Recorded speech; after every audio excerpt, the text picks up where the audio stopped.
Bonjour à tous et bienvenue dans ce tutoriel dans lequel je vais vous expliquer aujourd'hui comment utiliser les fonctions de base de Windows et leurs raccourcis. Alors, je vais m'expliquer plus simplement. Aujourd'hui, vous savez qu'il y a certaines fonctions que l'on retrouvera tout le temps, comme copier, copier, coller. Ça, c'est le trio infernal à mon goût, c'est les choses qu'il faut connaître, c'est l'essentiel. Si vous ne connaissez pas ça, là il vous manque quelque chose. Donc c'est vraiment la base de base, il faut connaître ces fonctions là. Mais je vais aussi vous présenter d'autres fonctions comme les fonctions sélectionner, mais aussi la fonction sélectionner tout, donc sélectionner tout, vous verrez il y a un distinguo, annuler et d'autres petites subtilités. On va faire très vite mais on va les aborder une par une. Bon, je commence maintenant par couper, la fonction couper. On va sélectionner donc une image et je vais faire couper. Mais qu'est-ce que c'est couper en fait? Couper, c'est tout simplement prendre le fichier, que ce soit un fichier image, musique, son, peu importe, ou un dossier, ou plusieurs dossiers, ou plusieurs images, peu importe. Vous la prenez, c'est comme si vous l'attrapiez physiquement et que vous la déplaciez ailleurs. Donc en gros, si vous avez une feuille, vous faites la fonction couper, vous la prenez à la main, et vous la sortez du tiroir 1 et vous la mettez dans le tiroir 2. Sauf que après, quand vous allez la chercher, il faudra aller la chercher dans le tiroir 2. Donc là, je vais vous montrer en concret ce que ça donne. Donc, je fais la fonction couper. Pour la faire, plusieurs façons. 1. Organiser, on sélectionne le fichier, on fait couper ici. Là, on voit bien que l'image se grise. Donc, la fonction a bien été prise en compte, surtout pour couper. Ça ne le fera pas pour copier. Ou alors, on peut faire aussi un clic droit sur l'image qu'on a sélectionnée et on fait couper ici. Voilà. Ou encore, dernière façon de le faire, on sélectionne et on fait le raccourci CTRL X. Voilà, ça c'est fait. Donc là, c'est la fonction couper. Donc maintenant, ce fichier-là, je vais le prendre et je vais le mettre ailleurs. Donc je vais aller dans iPod Photo Cache. Et maintenant, je vais vous montrer la fin de la fonction couper, tout simplement en faisant la nouvelle fonction coller. Donc qu'est-ce que c'est que coller? Coller, c'est la seconde étape quand on fait couper ou copier. Alors quand on fait couper ou copier, ça veut dire qu'on veut déplacer quelque chose et qu'on veut le mettre ailleurs. Et pour finaliser, on utilise la fonction coller. Donc en gros, plusieurs façons pour faire coller. Encore une fois, organiser, on fait coller ici. Ou un clic droit dans le dossier où vous voulez poser votre élément sélectionné auparavant. Clic droit, coller, ou dernière façon, raccourci clavier, CTRL V. Et là, comme vous pouvez le voir, ça colle le fichier qu'on avait sélectionné. Donc pour en venir à couper de tout à l'heure, si je reviens dans Images, vous pouvez voir que maintenant ici, je n'ai plus du tout le fichier qui était présent tout à l'heure, qui était là, le AVA PCB, il n'est plus présent dans le fichier Image, il est présent dans le fichier iPod Photo Cache. Donc, couper, on prend, on enlève, et coller, on pose quelque part. Maintenant, on va faire copier, la fonction copier. Pour ce faire, donc, on sélectionne le dossier ou les dossiers, ou le fichier, on va dans Organiser, on fait copier, et là, vous voyez, par contre, c'est pas comme tout à l'heure, ça se grise pas. Parce que justement, quand tout à l'heure on faisait couper, on l'enlevait. Donc c'était vraiment pour vous donner une notion. Attention, là tu fais copier, tu fais couper, tu fais pas copier. Donc là, on est passé par organiser. Ou alors, on sélectionne l'image, on fait un clic droit et on fait copier. Ou enfin, dernière façon, qui à mon goût est la plus rapide, on sélectionne et on fait le raccourci CTRL C. Voilà. Une fois qu'on a fait ça, on n'a plus qu'à retourner dans le dossier où on veut déposer cette image. Et là, donc je fais à nouveau coller, c'est-à-dire CTRL V. Et là, j'ai bien posé mon fichier AVA PCB. Si je retourne dans iPod, il y est bien. Alors que tout à l'heure, quand on a utilisé couper, ça le supprimait, moi ça le déplaçait, ça l'enlevait. Là, c'est quand on utilise copier, c'est comme si vous faites une photocopie et que vous donnez la photocopie, c'est-à-dire que vous avez l'original dans le tiroir 1 de votre bureau, vous faites une photocopie et vous la mettez dans le tiroir 2. Donc en fait, c'est une photocopie. Quand vous faites copier, vous faites une photocopie et après en faisant coller, vous la déposez dans vos fichiers. Voilà. Donc là, on a fait couper, copier, coller. On a fait les trois essentiels. Maintenant, je vais vous faire découvrir une autre façon de faire copier. Vous allez voir, Hop, je supprime. Je reviens en arrière. Et ici, je vais appuyer sur la touche CTRL. Je sélectionne donc le fichier AVA-PCB. Et là, je maintiens la touche gauche de ma souris. Je me mets sur le dossier où je veux glisser l'image. En fait, c'est un copier en glissant l'image. Regardez, je lâche. Maintenant, si j'ouvre, regardez, vous voyez, alors que je l'avais supprimé tout à l'heure, je l'ai mis. Je vais le refaire. Hein. Donc, j'appuie sur la touche CTRL, je sélectionne une image, je maintiens. Alors là, j'ai fait une erreur parce que j'avais aussi sélectionné celui-là. Donc là, je sélectionne qu'un seul. Donc là, je sélectionne celle-ci, je fais la touche CTRL, je maintiens le clic gauche de ma souris, je lâche pas, je ne lâche pas, je vais vers le dossier où je veux copier cette image, je lâche, et maintenant si j'ouvre, je retrouve cette image. Vous voyez, ça marche bien aussi. Maintenant, on va aborder le sélectionner. Alors là, il y a plusieurs façons de sélectionner. 1. Sélectionner tout.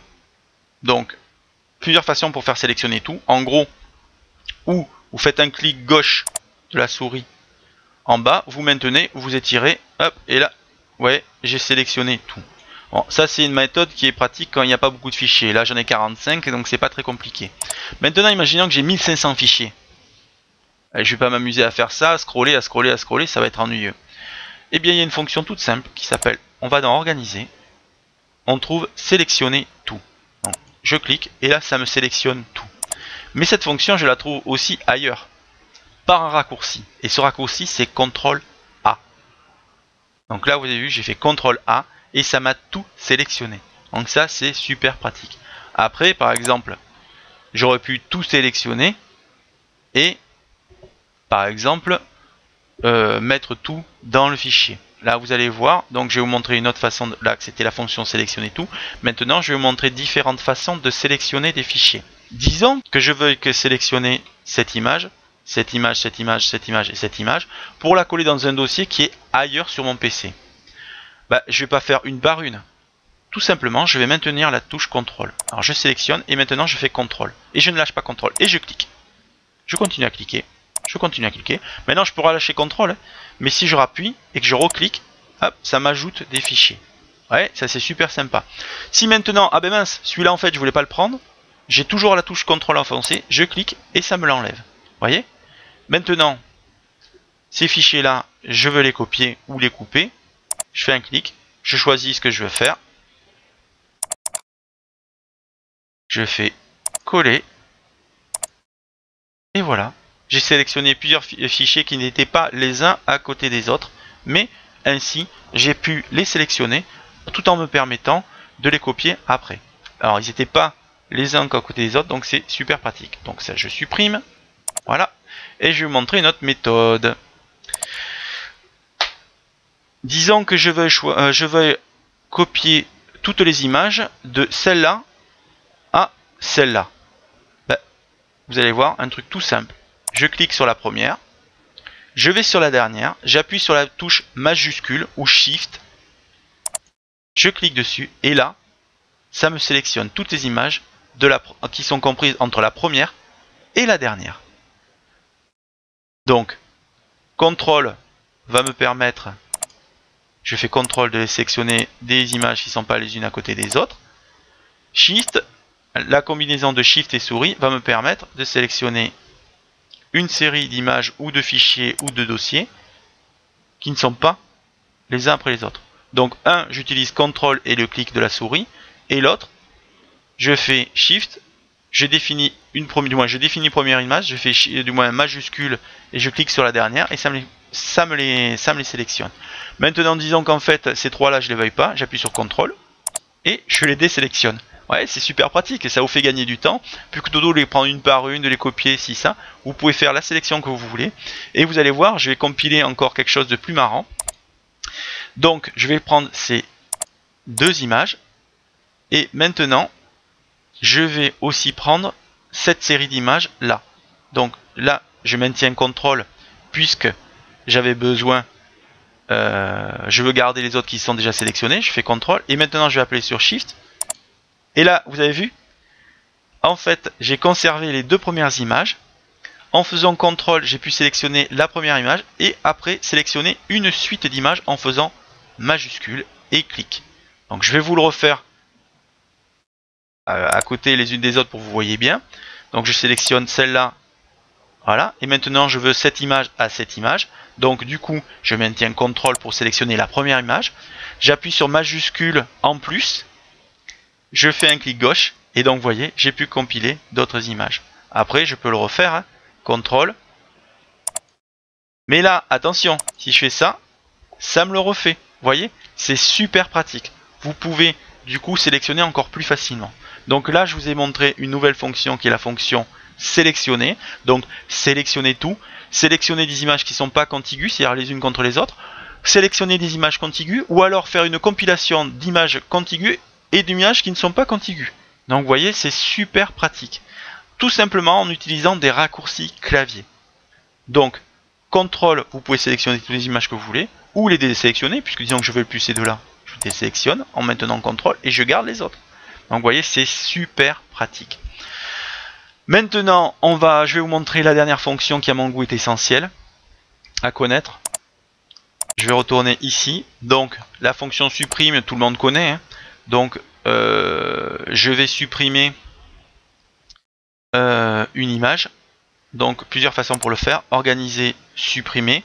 Ou je sélectionne clic droit, supprimer. Ou enfin, je sélectionne la touche Supr sur mon clavier. Voilà.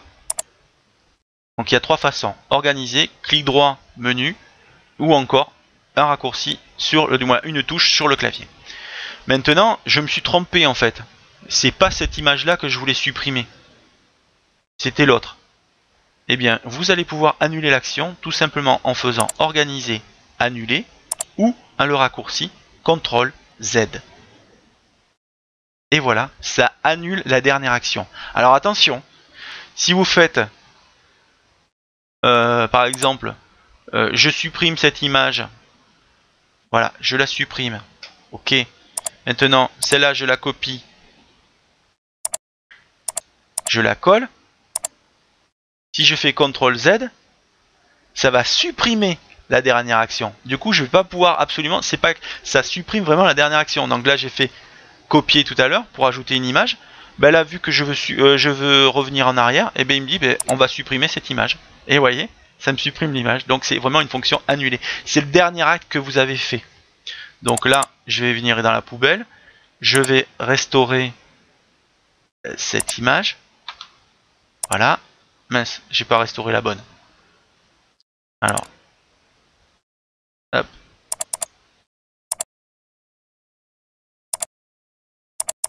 Voilà. Vous allez voir que ça marche aussi pour un ensemble d'images. Je supprime ça, je fais oui. Là, je fais CTRL Z, annuler donc. Et en effet, ça revient en arrière. Donc là maintenant, je vais vous montrer une petite variante. Je supprime. Maintenant, je supprime aussi celle-là. Ok, maintenant je fais annuler. Donc il me fait revenir celle-là. Je refais annuler. Ah, qu'est-ce qui se passe? Je sais pas si vous entendez. J'ai une petite sonnerie qui me dit ah, il y a une erreur. On peut pas. Eh bien oui. Vous pouvez revenir qu'une seule fois en arrière. Par contre, si vous êtes dans un document Word, que, regardez, je supprime ce bloc. Je supprime ce bloc. Je supprime ce bloc. Celui-là. Donc j'ai fait 4 suppressions. Si je fais CTRL Z une fois, ça me rattrape ça. 2 fois, ça me rattrape ça. 3 fois, 4 fois. Je récupère tout. C'est génial. La différence entre Windows et Word, c'est que sous Word, il y a une mémoire tampon qui va vous permettre de garder un certain nombre d'historiques, donc un certain nombre d'actes en mémoire. Par contre, sous Windows, ça ne garde que le dernier. Donc attention, CTRL Z, annuler. Si vous revenez en arrière, ça peut le faire plusieurs fois sur les logiciels. Par contre, ça ne le fait qu'une seule fois dans Windows. Windows, vous ne rétablirez qu'une seule fois. Dans Windows, vous ne rétablirez qu'une seule étape. C'est-à-dire que la dernière étape que vous avez fait, que ça soit couper, copier, coller, supprimer, peu importe tout, vous rétablirez que la dernière action, pas les autres. Voilà. Donc là, on a fait le tour des fonctions de base que je voulais vous présenter. On en verra d'autres très bientôt, dans laquelle je vous présenterai dans l'explorateur cette barre et le menu recherché ainsi que la barre d'adresse et tout ce qu'il y a dans l'explorateur pour vous découvrir un petit peu mieux. Mais là, je voulais vraiment que vous connaissiez les fondamentaux. Ça, il faut les connaître impérativement. Je vous en ferai découvrir d'autres, hein, des petits raccourcis sympas comme CTRL-N, CTRL-S, CTRL... Bon, vous verrez, il y en a plein, il y en a plein, il y en a plein, il y en a plein. On fera le tour petit à petit. Voilà. J'espère que ce tutoriel vous aura bien aidé. Si vous avez des questions, n'hésitez pas à passer sur le forum, nous y répondrons le plus rapidement possible. Bon travail, bon surf et bonne bidouille!